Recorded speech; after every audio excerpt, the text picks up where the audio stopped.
morning, Ben. Morning, Nadine. Hey, I was just saying to Ben, I'm so hyper this morning. I don't know what happened to me. Anyway, it's all good. It's all good. It's all good. So, Ben, we were just talking about how we met like 25 years ago. And I was just saying this relational matrix that we have that starts. I think the common denominator is our friend Caroline Croft, isn't it? And then like Nadine Tubbs, and then Shanta, Nagamuta, and then then we've got all these other kind of relational matrices and Polly Burton and all those that just come out of that space. We're just so lucky, and it's a blessing to know that if anybody in that matrix is suffering or is winning, or that it radiates throughout the whole thing, and everybody comes to celebrate or see if they can support, or it's just amazing. Lovely. I know, we're so lucky. We're so lucky. Anyway, good morning, everybody. I am Nadine Benjamin, and I am a certified high performance coach. I'm also an accredited NLP life coach. So an NLP mind coach. Sorry about that. So neuro means the brain, linguistic, how we speak to the brain, and programming, the paradigms, the patterns that we set up. And what I love doing is making those limited patterns into limitless patterns. So, and I also love championing, connecting, and celebrating people. And this morning, I really want to celebrate this man. He is a phenomenal force of nature. Ben Slater is the CEO and founder of Bow&Arrow, a digital innovation consultancy that identifies, creates, and delivers new products for the likes of Google, Virgin, Vodafone, AMEX, Spotify, BMW MINI and MOBO. He started the business 12 years ago and sold it to Accenture Interactive last year. He spends a lot of his spare time supporting a number of charities, including Journeyman and the Multiple Scelrosis Society, as well as coaching, advising, and mentoring across marketing, inclusion and diversity, and small business individuals and networks. He loves his meditation, going on silent retreats twice a year, and his family, Pamela, and two boys, Louis. Is it Louis or Louis? Louis. Yeah, Louis and Max. Oh, so wonderful to have you here, my lovely. Really lovely to have you here. So, as I always say, every morning, stay in connection, everybody. If you know someone who needs you to pick up the phone to them, or needs you to knock on their door, or send them a letter, or send them a voicemail, or send them an email, step up, step in, and step out into that space of service. Really important.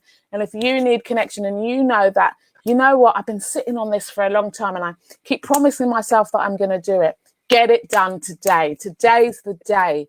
Show up for yourself today in the best way that you can, and have something to look forward to by the end of the day to give you that sense of calm, peace, and vitality of life.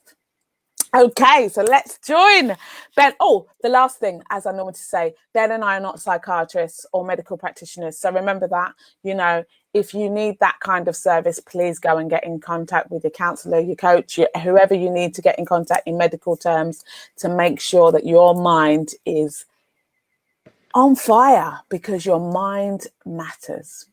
Okay, Ben, tell me, no smartphone, no Facebook account, and no Wi-Fi, and you run all these tech businesses. What's the deal? Listen, before I start, I'm sort of clocking your energy and realizing that I'm so below par compared to you.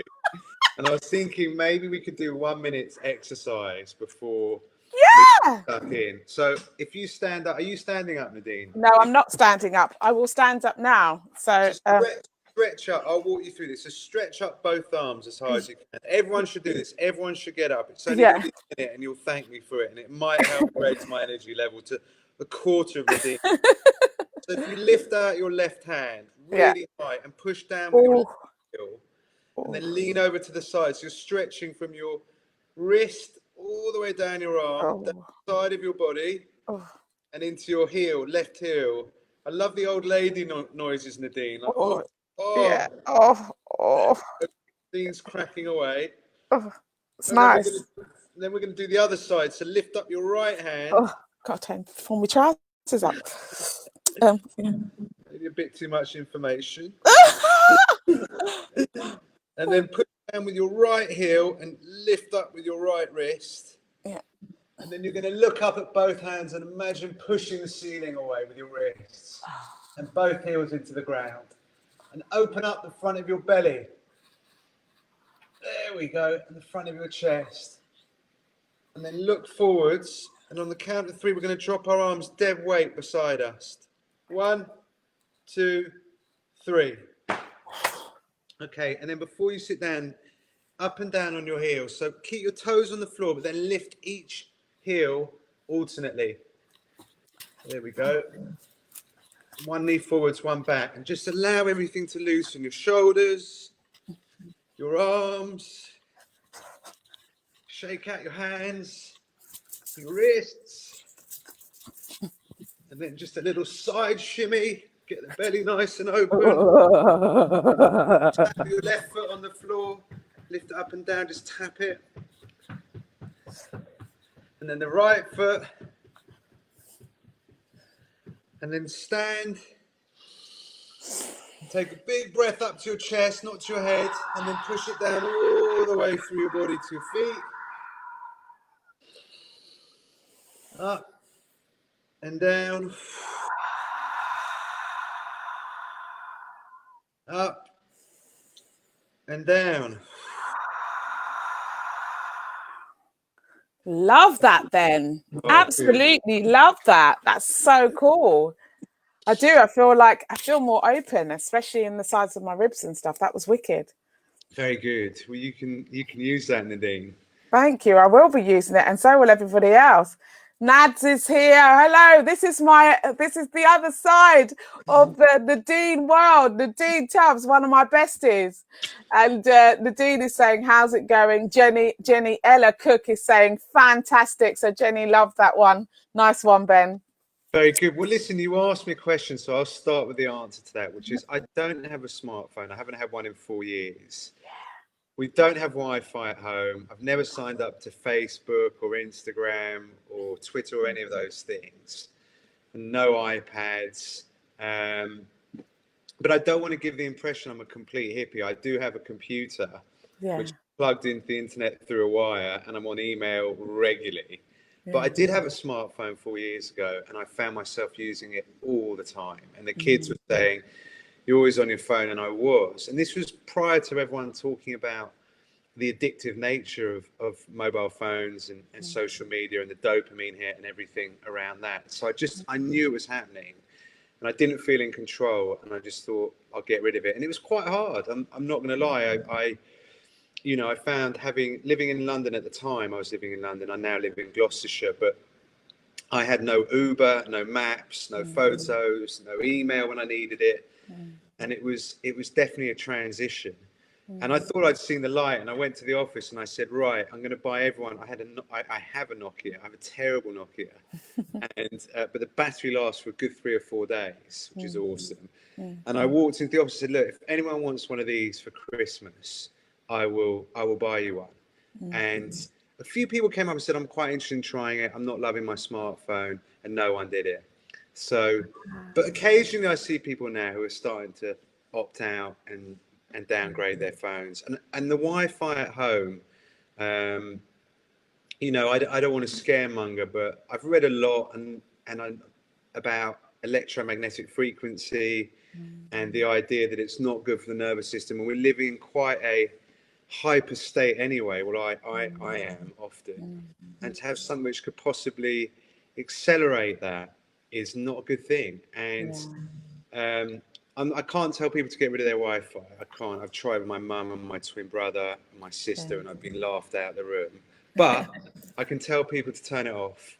And everyone can turn off their Wi-Fi before they go to bed and make sure their phone isn't by their head. That's not a bad starting point. Yeah, brilliant. I love that, Ben. I love that. Sebastiel is going, oi, oi. And Jenny Ella Cook is saying, I have started to switch devices off a lot. Was definitely letting it take over. Feel way less stress, Jenny is saying. Perfect, Jenny.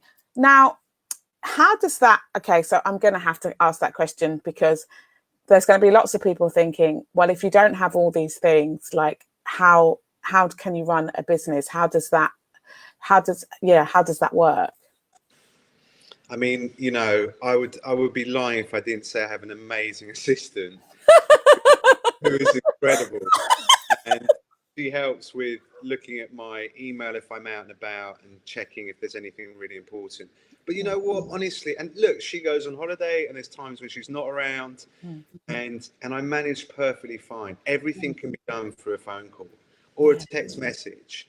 And I think increasingly it will be. I think, you know, this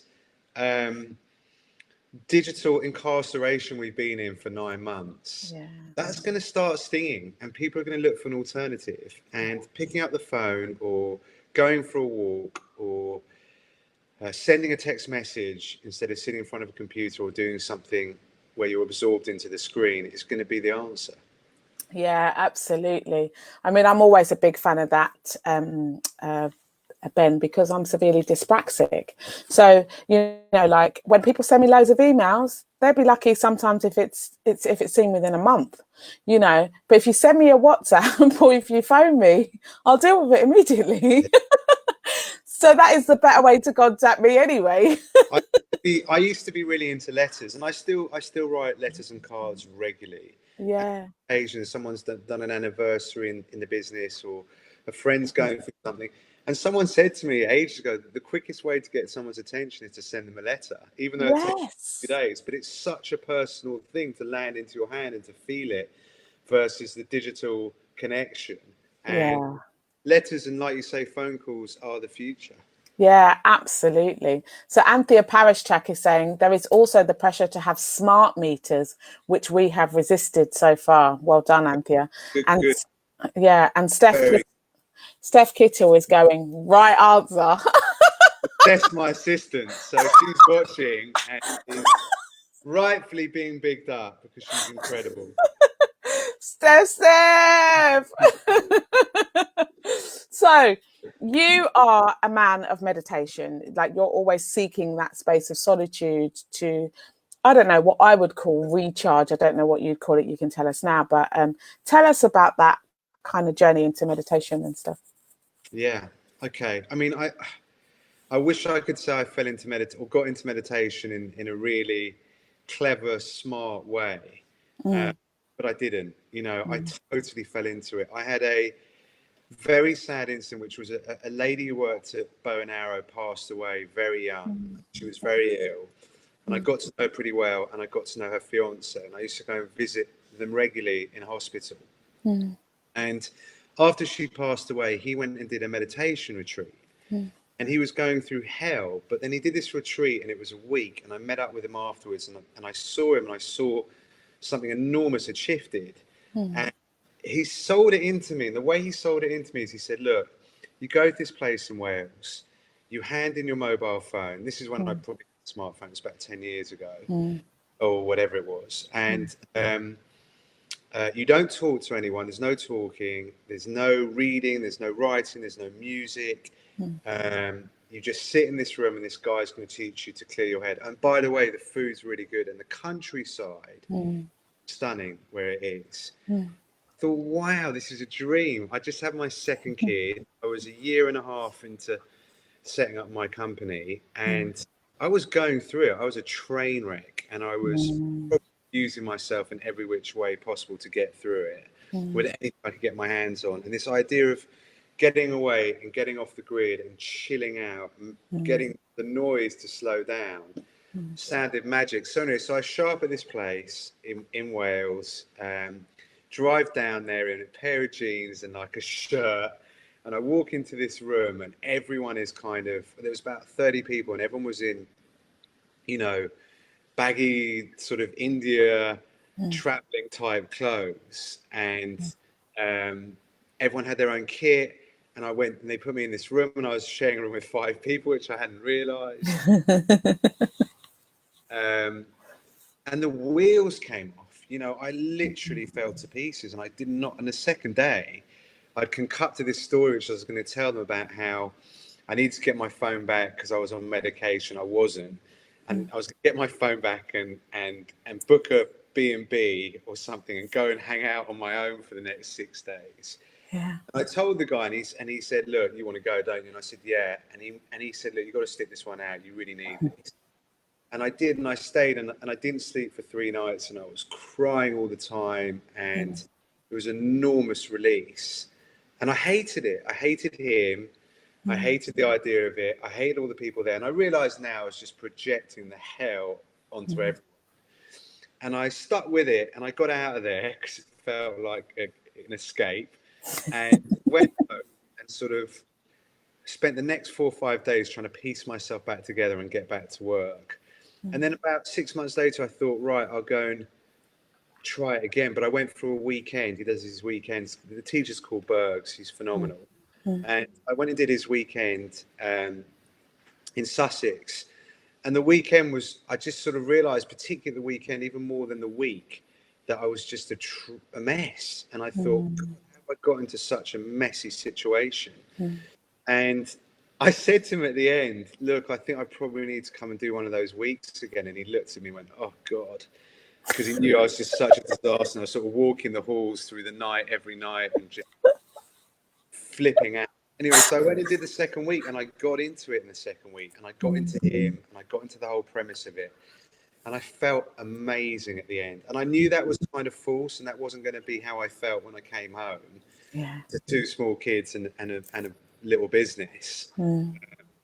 But it started something, and then I've been going twice a year doing the retreats. I practice every day, sometimes an hour and a half, definitely an hour, and I love it. And I think, yeah, I've had my greatest clarity, my greatest sense of who I am, my greatest sense of love, all of it when I've been meditating, and I know that if everyone got into it, you know, it'd be a great thing. So I came back to the office and on the second retreat, and I got everyone in a room, like the mobile phone story, on this retreat, and it was extraordinary. And this guy is proper. And if any of you guys want to go and do it, I'll pay for you to do it, and you don't have to take it as a holiday. And the first year I did it, I think one very cool girl sort of put up her hand and said, "I want to go and give it a shot." And she was actually going through a lot in her life at the time. Do it, and the only deal is don't come back and talk about it to everyone, because it's a very personal experience, and you can't tell people what it's going to be like, or push it onto them, or tell them they should do it. And I've never done that.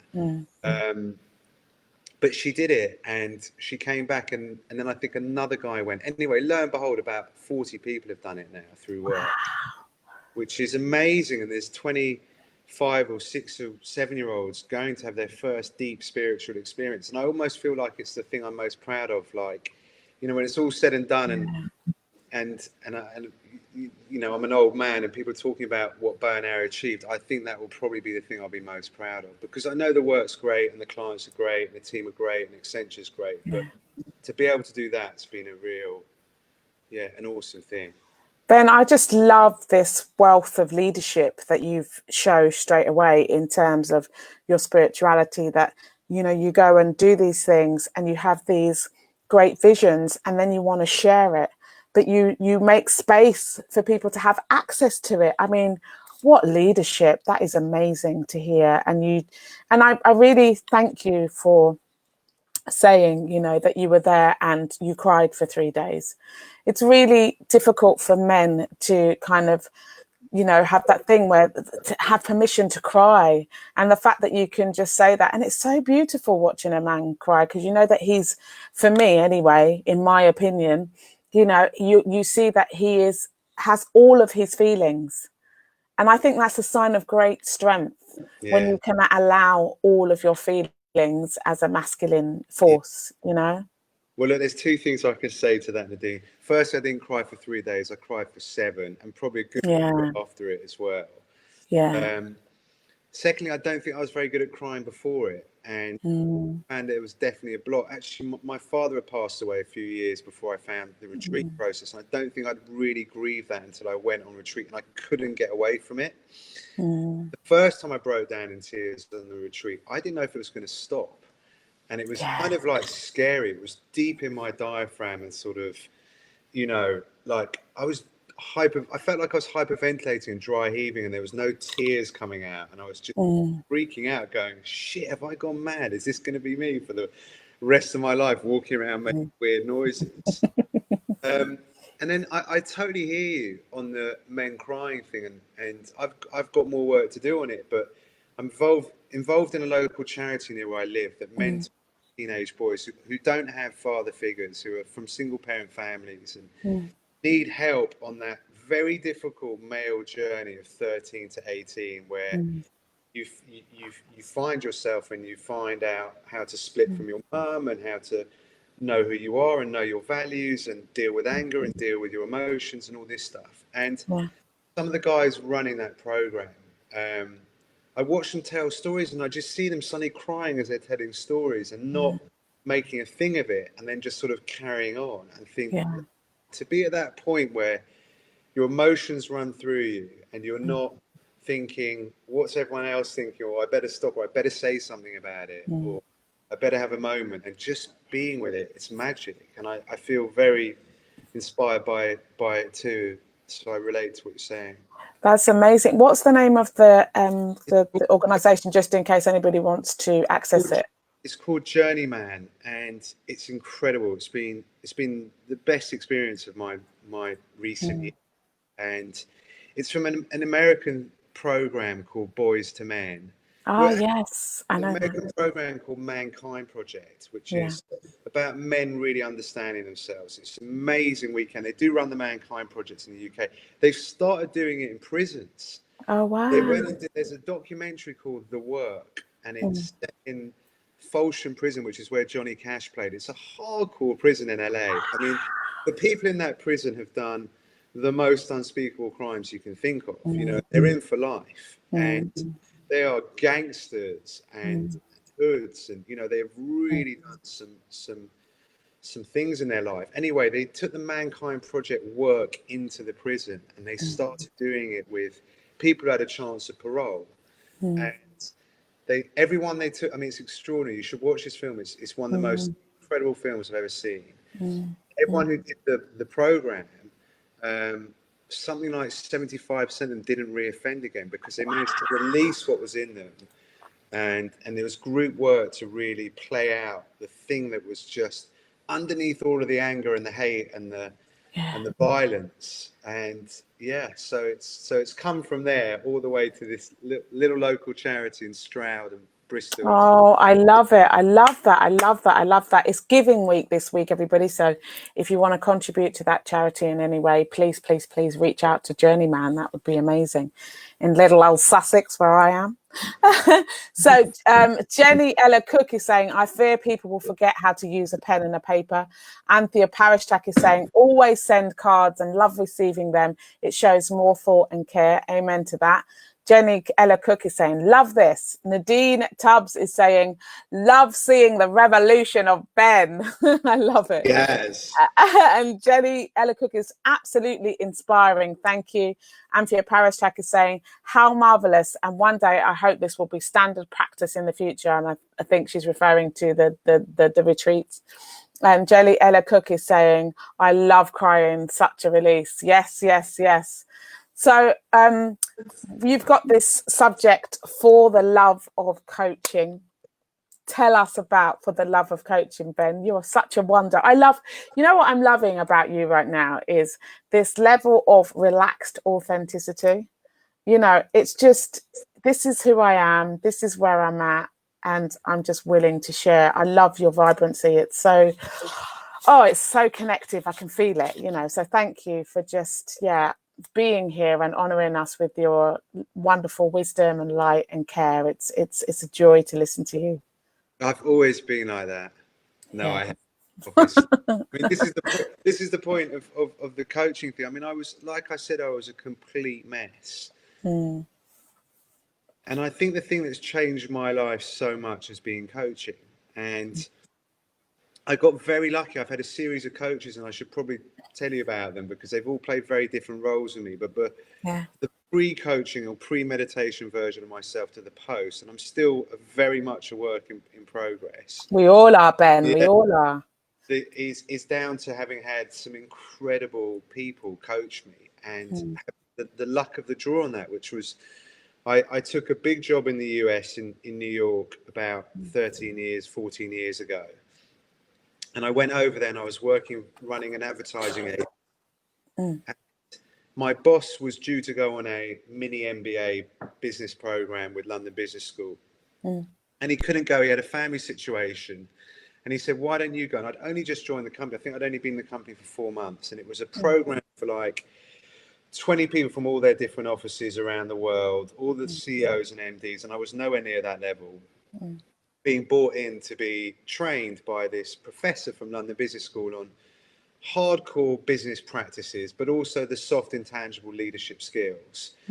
I showed up. It's not dissimilar to the retreat story. I showed up and I didn't like him at all. And he was this little angry guy, and he had it in for me because I was young, you know. I was like in my early 30s and very cocky and very disruptive, and like, you know, I was back in a classroom. I was terrible at school.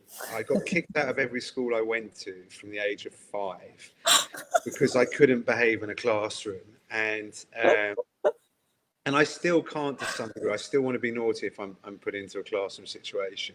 So anyway, so I got onto this mini MBA, and he was there, and the first week, he clocked me, and we totally did not get on. And it was a residential week, and then you had to do a load of kind of homework, and then you had another residential week, and it was intensive. You know, it was one of those courses where you start at 7:30 in the morning, you finish at 2 in the morning, and then you get up the next day and do it all again. A bit like one of the Tony Robbins things. Yes. But DWD. Oh my gosh. Exactly. And so it was like that, and it's good because it kind of breaks you down, and you sort of dig deeper, and you find out yourself. But anyway, at the end of the second week, he probably killed me for sharing this story. I haven't mentioned his name, so it's fine. But he had this circle at the end where he did feedback. I'd never experienced feedback. You know, I was I had a team and I was managing people. I'd never experienced feedback. So we were put into this circle, and everyone had to say something really positive about you and something really constructive and a gift they give you, and then he would sum up. Now, obviously, because I was and still am to some degree a nervous overachiever, I didn't hear any of the good stuff, right? I just, come on, bring me the shit. That's, you know, I'm addicted to the shit. Chuck it at me. So then I had all the shit chucked at me, and then he kind of summed up, and he slaughtered me. He said, you're like a little puppy dog that needs, my initials, BS. I'd written my initials on the board just because you had to write the feedback as people were giving it to you. And I wrote BS, and he went, that makes sense. And I was thinking, oh, he's really going to come for me, isn't he? This is going to be his revenge for the 2 weeks of disruptive schoolboy I've been. But bullshit, BS, makes complete sense. And I was like, oh, shit. So anyway, so I write up all this feedback, and then he sums it up, and he just whacks me between the eyes with, you know, basically said, you're like a small child that needs constant reassurance, constant attention, constant patting on the head. And he was completely right. But I was like, what? And I was eyeballing him. And it was the last night of this very intensive program, and everyone stayed in the bar and got drunk that night, apart from me, because I was so cut by what he'd said that I went to my room, and I can't remember whether I cried or not. It was probably pre-retreat, so I probably just sat there tearing my hair out, and I couldn't sleep. And I got up at 6 in the morning, and I went down to breakfast pretty soon after. And the only other person in the breakfast hall was him. And because he hadn't been drinking because he's a pro, and, you know, so, and I thought, what do I do? So I can either go and sit on the other side of the room, or I can be a grown up and go and sit with him. So obviously I went and sat on the other side of the room. And sort of started eating my breakfast and realized, my God, this is just completely playing into what he said. And I sort of got up and took my tray and went over and said, look, you know, I haven't slept. What you said is right. And you know, what do I do about it? And he said, you need some work. You know, you need to get some therapy. You need to do some coaching. And he introduced me to a therapist in New York who was incredible. And, and then he agreed to be my coach, which was so weird because we hated each other.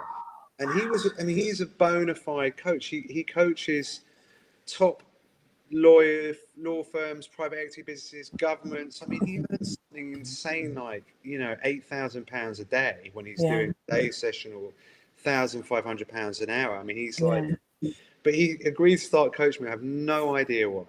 And because of your brilliance. I don't know. I don't know if that was that. No, I don't think it was. I don't know what it was, but maybe he saw a bit of himself and where he'd been on his journey in there. And he started coaching me, and he was brutal. You know, he was like, and I checked him out with someone. I said, "Do you know this guy?" And they said, "Yeah. He's like the Simon Cowell of business coaching." Because he was just so direct. You know, when Simon Cowell used to be so direct, like, "You're shit, go home, get off my screen." I'd go and meet up with him, and he'd sort of, you know, and I don't know if you could get away with it the way he coached me now. I really don't. The way people are so sensitive and woke, and, you know, it's just not going to wash. But he was everything I needed and more, and he coached me brilliantly. And then we became really good friends, and then I'm godfather of his daughter, and he was my non-exec chairman when I set up the business, which was an odd thing to get a coach behind a business, but it was totally the right thing. And got me and my business partner Natasha, who you've met, to really work each other out. We hadn't ever worked together. We had to do lots of feedback. So he was my first coach, and he was phenomenal.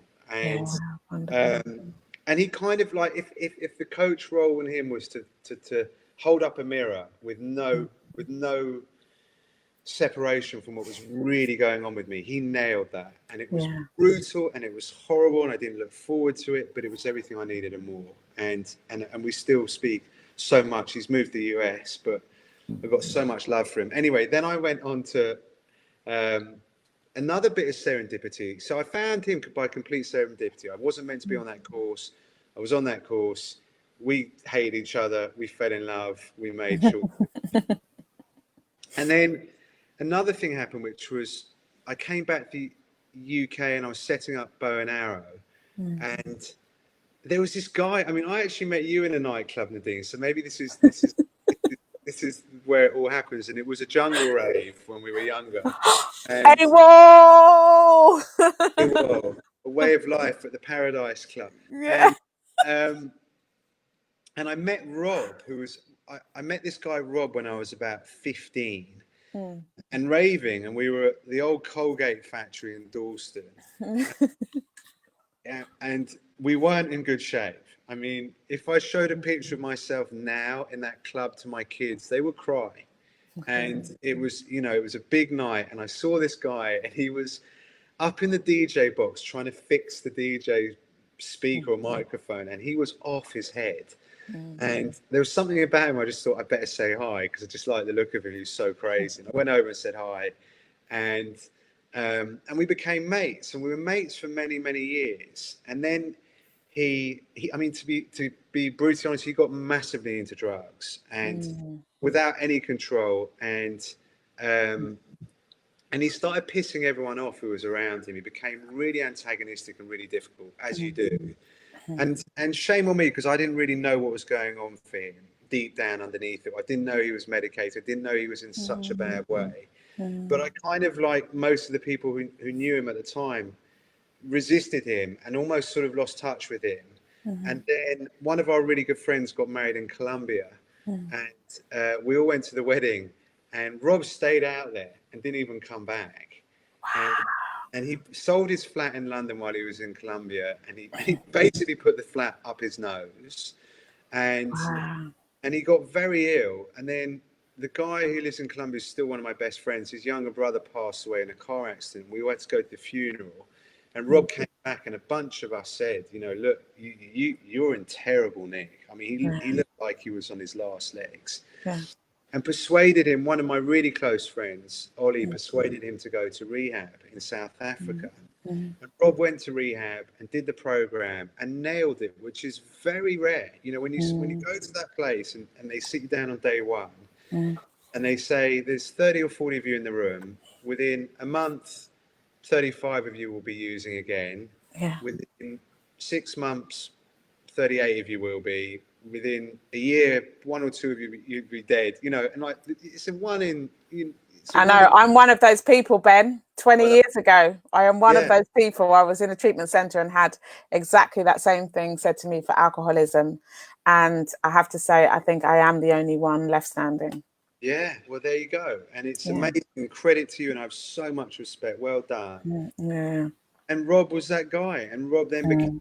a coach on the program in South Africa and stayed in South Africa, and then decided he wanted to be an executive coach. Anyway, I'd lost touch with him all through this period, post the wedding and Nick's funeral. Seen him for 2 or 3 years, and then someone said, you know, Rob's totally sorted his shit out, and he's a coach, and I was like, well, I'm into coaching, and and Richard and I are sort of, you know, rightfully coming to the end of our journey. Maybe I could check in with Rob, and I called him up and said, hey, how you doing? And he was just a different person. He was so nice and on it, and just, and I said, look, you know, I'm going through quite a lot. Do you want to try it out? And he said, yeah, I'll do it for free. And I said, no, don't do that. But I'll pay for it, and I'll pay properly, because if I don't pay properly, I won't show up. Yeah. You know, and we started working together, and we had a very, very productive relationship. Now, what Richard did was Richard put me in front of myself and showed me, you know, what I needed to deal with. And I think Rob helped me deal with it. And Rob didn't give me any answers. He did a lot of listening and incisive question. If you knew you could do this, what would you do? If you knew Yeah. assumption, what would you tell yourself? If you knew, and really worked through so much stuff with him over years, and it was amazing. We're very close friends now, Yeah. and yeah, I mean, I made it. I can't work out whether it was a mistake or not. Which was, no, it wasn't a mistake. It was the right thing to do. To your point about being generous and sharing the love and the people you meet, I Yeah. did that with him. So I gave Rob to a lot of people in my company, and said that Rob's going to coach you if you're up for it. And loads of people did it and loved him because he's brilliant. Yeah. And that made it much harder for me to get coached by him, which I hadn't seen in advance. It was Yeah. quite hard to sort of say, you know, some of my coaching was inevitably around my work and the people I was working with. And I Yeah. didn't feel comfortable, what felt like slagging them off to their coach as well. Yeah. So anyway, so we parted company. We still speak all the time, but he's not Yeah. my. And I found another guy in London through Richard, who was my original coach. Said, you should go for lunch with this guy. He's a mindfulness teacher, and I know you love your meditation retreats. And I Yeah. went, had lunch with him, and he's an ex-Buddhist monk. I mean, very, you know, ordained and very sick, written lots of books around mindfulness, has trained lots of people around it, practices the Dharma, is a stand-up guy. And I kind of thought, wow, he was at a place which I really fancied getting to one day in my life. Very comfortable in his, very calm, very kind, very compassionate. And I just said, look, do you ever coach? And he says, I've done it. Not a trained coach, but, and he took me on about 3 years ago. And yeah, I went through some big stuff with him. You know, I moved out of London, I sold my company, and he's been an amazing guide on doing the right thing. So if Richard was smack in the face with a wet fish, Rob was dig underneath and find out what you're telling yourself under against all these assumptions and limits, you know, to your limitless point, finding out where the limits are so you can convert them. He was very much about, you got to do the right thing. And particularly in the deal process of selling my company, making sure I did a deal which was not easy, where I really delivered for the people who I was selling the business to. I really delivered for my partners. I really delivered for the whole team, and myself. Yes. And it was, and he really coached me, and like nothing would suffice other than that. And that Yeah. he's got a big thing about the trajectory you're on and making decisions when you're on your up trajectory, because if you make them on your down, Yeah. you're head. And he's been a very good guide. and calming, soothing, uncle-like character. Yeah. Yeah. Anyway, and then finally, I found Berit. So Berit is my current coach, who again has come through a complete act of serendipity, which is I walked into Accenture, and they said, we give everyone who's been acquired a coach. And I said, well, look, I've got a coach. I've got Michael, and it's very long relationship. We're very close, and I don't really think I need it. So they gave me this guy, Joris, who was this Dutch guy, and we had our first Zoom because it was during lockdown. And he's Dutch, and he's sat in this weird looking place, and he kind of looks weird. And I thought, I don't want to be here. And I told him, I said, look, I don't want to do this. He said, why? And I said, I've had 4 different coaches, done Tony Robbins, I've done Bergs, I've read every book. I don't need to do this. And I'm deep in a relationship with someone, and I want to continue it. And he was like, well, look, let's try.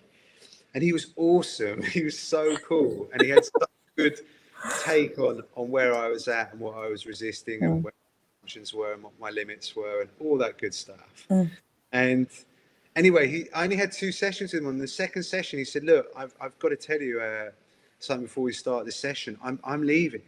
Oh, And wow. and I just sort of bought into him, and I was like, where are you going? And he said, well, I've been hired by a bank. So he's kind of like, I don't know if you've seen the series Billions, but he's going to play that role where like the company shrink to high-powered executives, which is a great idea. Every company, particularly at the moment, I feel for my business, fortunately, I've had a lot of therapy and a lot of coaching, and I can make somewhat of a difference in the current climate. But the truth is, my business does not need a CEO right now. It needs a shrink, because there's mental turmoil amongst everyone. And anyway, so he's gone off to do that. And he says, well, look, I've got this lady, Berit. I think you'll really like her. He's handed me on to Berit, and Berit's this Norwegian lady. Wow. I mean, what a gift. She's come at the right time. And she's teaching me the difference between self-confidence and self-worth, which might be worth just a tiny bit of an explanation around, because I didn't really understand it before she explained it. And she said, look, we're all very much conditioned to build our confidence through doing and achieving. And I'm a perfect example of this. I like getting a medal, I like getting an achievement, a pat on the back, a sticker, because that's what my schooling taught me. You do something, you get that, you get your number, your grade goes up there, I'm really good, blah, blah, blah, blah. Feels good, bit of self-assurance, everyone wants love, perfect. But it can become really addictive, and it can become quite destructive, because you're just constantly chasing these medals. And your confidence is built through doing that. You become pretty hard to lead. You're not a great leader, because you're just demanding that out of everyone else, and no one's really constant and calm within that process. And she said, and joining a new firm where there's so many new people around me, and so many new medals, and so many medals I didn't even know existed, and so many boxes that need ticking.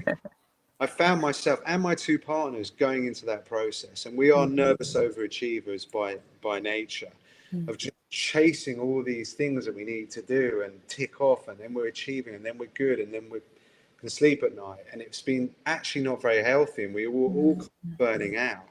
And I raised this with her, and she said, well, look, you need to work on your self-worth, which is being rather than doing. And she's done a few tests on me, which have just shown that, I don't really look into the being side of it enough. And I thought I did. I thought I was very good with rituals and self-love, but I've let it go a bit recently. And she's trained me on that. And the idea of making sure that your values and what you're giving out, and how you're serving, and how you're being, and how you're feeling and showing up is really properly looked after and maintained. And she's got me trying out some new stuff around that, and it's been really helpful. I love that. I mean, you were just a joy to listen to. Such a joy to listen to. I mean, singing is my soul, but coaching has been my life. It's the way that I've changed my whole life. And hearing your story, for anybody listening, I think you've given them a huge transformation. Thank you so much. And your transformation, Ben, is incredible. You know, and I love that you keep saying, oh, you know, well, I just don't know if I was meant to be in that right place. Of course you was. Yeah. Universe was gently guiding you, and you just happened, whichever state you were in, you were listening, you know, and then you were willing, even when it was painful. And I think one of the things that people get afraid of in coaching is, like, you know, when they get challenged or when they get put up to the bar. But that's why you go to a coach, you go to a coach to get challenged so you can move to the gold, you know. And I love your last example about self-confidence versus self-worth. You know, I think especially now of what you're talking about, I've been looking at with people some self-esteem and saying, you know, like, some of that self-esteem comes from doing esteemable acts. So what esteemable acts could you start doing that nobody has to know about? You know, so it's that consistent listening, being willing to walk forward, to do some change, to act on things, you know, and to be there as you are. You talked about being defended and, you know, retaliating, and then people were still holding space for you even in that. And that's what a great coach does. They hold you until you can hold yourself. They make that container for you, you know. Thank you so much, Ben. I mean, it's wonderful. Jenny Ella is just saying, I'm 15 years sober now. Well done, Nadine. Yep, 20 years joining you. And Sebastian Rookie Wilson is saying, amazing story. Viva Rob Mont. Woo! So I would just love for you to share 3 tips, Ben, of anybody who, you know, wants to get into coaching or be around coaching, or, you know, or just around anything that you've kind of spoken about today. That would be amazing. What would they be? Well, the coaching thing is interesting because one of the things I found quite helpful to get into coaching was actually the way my first coach described it, because I never understood it or knew about it. And I didn't need a life coach that was going to help me work out what I wanted to do in my life, because I kind of knew at that point what I was doing. But he said, look, you know, if you're a great sportsman or singer or athlete or whatever else, you will go to someone to help you get that extra 2, 3, 4, 5% out of it. And I could buy into that. And I think you're right. There is a natural resistance in the UK. I lived in America for 3 years, and that was where I started therapy. And the most beautiful thing about America is therapy is treated like going to the dentist or the hairdresser. Yeah, Exactly. In the office, and someone go, look, I can't do the meeting. I'm going to go see my therapist. If you're in Britain, you would not tell a soul, because you'd be, my God, they think he's a serial killer and he's going to bring a gun into work and shoot everyone.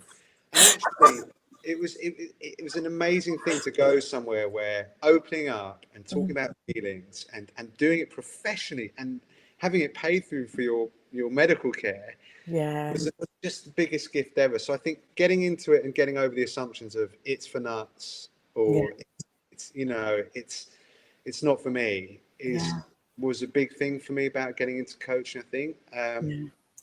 I really identify what you're talking about it being, which is why I studied as a certified high performance coach, because that's exactly what I wanted to be for people, so they can go to their next bar. You know, it's not about life coaching. It's about how can you operate in your next level of greatness or your next level of excellence, or however you want to, you know, say that is for you, your next path. And, you know, and you can hone those skills, you know, and really get down and chunk down, you know. Totally. And in terms of the tips, I can talk to the values at Bow&Arrow because they are my business tips and our mantra. And it's interesting because every time we've not lived these values, everything's gone wrong. And we've got three values we talk about a lot. I mean, there's 4, but I'm not going to bore you with all of them. But the first one is about looking after each other as well as we look after ourselves. And everything you talk about, Nadine, it's being generous, it's being there, it's holding space, it's being loving, it's being supportive. But we say look after each other as well as look after yourselves. And this is the thing a lot of people trip up on, is people don't look after themselves. And that analogy of putting on the mask before the oxygen mask in the plane before you put it on someone else is such a key thing. And people don't do that. And it's very hard to look after yourself because it feels, well, you know, we've all got issues of self-worth. Why would I treat myself like this amazing jewel that needs constant polishing? Well, you should, because no one else is. Exactly. And the idea that you can really work on, we spoke about this before, the rituals and the care and kindness you give yourself, and that really helps you look after others. So again, when we do that, and we do it really well as a company, and I do it well in my own life outside of the company, it just creates a magical culture filled with love, and that's a good thing. And I think that's why people come to work. I don't think it's for the experience of the innovation or the creativity, which is really good. I think it's a love that sort of sits underneath it. We talk about persistence trumping resistance, and I really feel that. I feel like, I just feel like everything we've done and achieved, the clients we've got, you know, we won Google when we were 4 people above a Thai restaurant in Soho.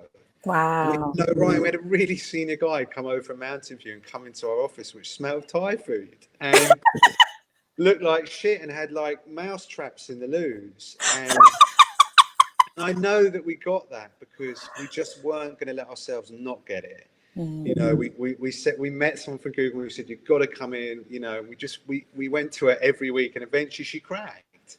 And I do feel like that thing about just constantly having go, any story of real achievement and biography or film or, like, again, music, sport, art, whatever else, theatre, you hear people who've just gone through the pain barrier of resistance and getting through it and getting to their achievement or other self or whatever it is. And so I feel really strongly in persistence. I think it really hit me when I was in America. I saw a very, very well, the preeminent creative in advertising. He's now passed away. He's called Lee Clown. He wrote all the Apple ads with Steve Jobs. He was like Steve Jobs' right-hand guy. If you read Jobs' biography, he's in loads of the photos. And I was lucky enough to see him talk in LA when I was living out there. And someone asked him a question. He said, you know, what's the most important quality in business or life? And I was convinced he talked to creativity. He's so creative, you know, and revered for his creativity. And he just said persistence, and he talked about persistence, and it really hit me. And I thought, yeah, that's it. Ben, I have to agree on that one. I would never, ever, ever be an opera singer if I wasn't a persistent person. I just wouldn't. Well, I've told the story to my team before, Nadine, and the fact that, you know, people told you you're never going to do it. You left the city. They said you're never going to do it, and look at you. Yeah. Perfect example. And again, respect. The third tip, which is probably the hardest, and we say exactly what you think and feel. So just be really, you know, open. And it's very difficult because people do edit and filter. You know, look, I've been lucky enough to have enough coaching where I can sit in rooms with people and understand how to coach them to say what they're really thinking and feel. But we have some phenomenal people in our company who are very introverted and find it very hard to speak up in a group. And working with that and trying to help people really give the honest feeling, whether it's around a piece of work or someone or something, I think is magic. And again, it's very hard to do, but it's so worth investing in. And I could tell a small story on it, which is one of my friends is a really successful business guy, and he's been a mentor for many years. He's got a bit of a name. He's involved in football. He's had a phenomenal career, and I got him to come and talk to Bow&Arrow probably 11 years ago, just after we started, and there was very few of us there. And we asked a bunch of questions, and someone said to him, you know, what's made you so successful? And he said, you know, I have an idea that comes into the back of my head, and I get it straight out my mouth. Oh, nice. Most people have an idea. It goes through the first filter, right? And I went through this coaching dynamic or practice with a with a lady in my office who's flying, and she's really good, but she's very quiet. And I said, and she has trouble speaking up, and she asked me, what do I do about it? I said, well, look, when that idea comes into the back of your head, what do you do? And she said, well, you know, I get to a point where I think I shouldn't say something. So the first filter comes up, which is I'm young and I don't know, and I might say something stupid. The second filter comes up, that person might take the piss out of me or laugh at me or whatever. The third filter comes up, so, oh, I'm a woman and there's all men in this room. And, you know, the fourth filter comes up, which is, this isn't even my first language, or, you know. And by the time you've got from there where the idea is through those four filters, it's gone. It's not coming out. Yeah. And we do a lot of work in talking about what's to reverse that filter. All right, what's good about being young? Well, I can see stuff that's different. And, you know, what's good about being an introvert? Well, I can be sensitive to what's going on in the room. And you try and switch all those filters or assumptions into really positive, unique aspects of that person. And then it comes out. And seeing that happen, I've seen it happen a lot over the years. It's genuinely, it's brilliant. It's a beautiful thing to see in people. And I know it because we said when we set up Bow&Arrow, Natasha and I, we didn't start with loads of values and mission statements and vision statements. We just said, look, anyone who came into it, we wanted to be the most transformative moment of their career. Whether it was for a month or, in my case, 12 years. And I promise you, if you came to our leaving dues, Nadine, when people leave, and it's a shame, I hate losing people. It kills me every time. They all say, you know, it's been the most transformative moment of my career. And that's all I can want. And I know it's because of those values, because they've learned to look after other people as well as they've learned to look after themselves. They've learned to persist, and they've learned to get over those filters and assumptions and barriers and say what they really think and feel. And that's, you know, that's my tips in life. I mean, I think if you crack those, then you're onto a good thing. And it's a lifetime's work. So it's not like you crack it in 6 months. I haven't cracked it. But I know I want to. I love that. I just got to celebrate you, because it is a lifetime's work, and your story shows how you keep putting in the work, you keep persisting, but you are a phenomenal leader. You are a phenomenal leader. The fact that the information gets downloaded onto you and you immediately want to share it with the people around you that you know that you can make the most difference. Because when they make the most difference, you make the most difference to them. They then make the most difference around the people around them. So it's got this kind of ripple effect. You know, Ben, I celebrate you so much. Thank you so much for spending some time with us today. Thank you for your incredible friendship. You know, to still know that there's humor, because you're a very funny man as well. You know, thanks for showing that vulnerability. Thanks for also showing your intelligence. Thanks for showing your compassion and your love. I mean, these are all the great things of leadership. And then knowing where to draw the line, knowing where to get your own support, knowing how to fill your own tank up, you know, and not being afraid to say to other people, oi, you need to start changing this, or fill your tank up now in order to serve everybody else around us in this business, and I find you phenomenal. Woo! And what a way to start a Wednesday morning. And the last thing, I love the thing that you talked about going from the back of the head to the mouth, because that's where the pineal gland is, and the pineal gland is all about faith and imagination.